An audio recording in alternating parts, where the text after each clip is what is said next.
মোৰ নাম শাহজাহান বাদশা। মই 10মান শ্ৰেণীত পঢ়োঁ। টুমনি KK হাইস্কুল।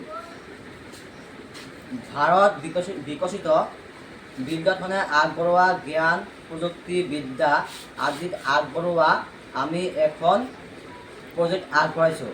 এই প্ৰজেক্টটো হ'ল পচন সাৰৰ ব্যৱহাৰৰ সুফল।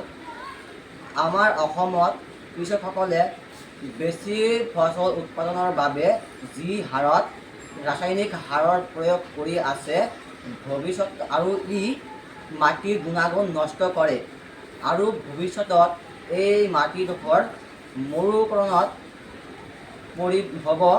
পৰিণত হ'ব, তাৰ কোনো আমি নুই কৰিব নোৱাৰি। সেয়েহে আমি আগবঢ়োৱা প্ৰজেক্টটো অথবা জৈৱিক সাৰ ব্যৱহাৰ কৰিব লাগিব।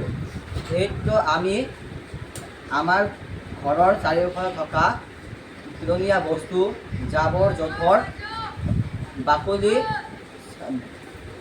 আদি এটা গাঁতত পুতি থৈছিলোঁ আৰু 6 মাহৰ পিছত এইবোৰ বাহিৰ কৰি খেতিত যেতিয়া ব্যৱহাৰ কৰিম তেতিয়া এইবোৰ খেতি ভাল হ'ব আৰু তাতকৈ বেছি ফচল উৎপাদন হ'ব আৰু ই মাটিৰ গুণাগুণ নষ্ট নকৰিব আৰু ফলত মাটিডোখৰ মৰুভূমিৰ কবলত নপৰিব।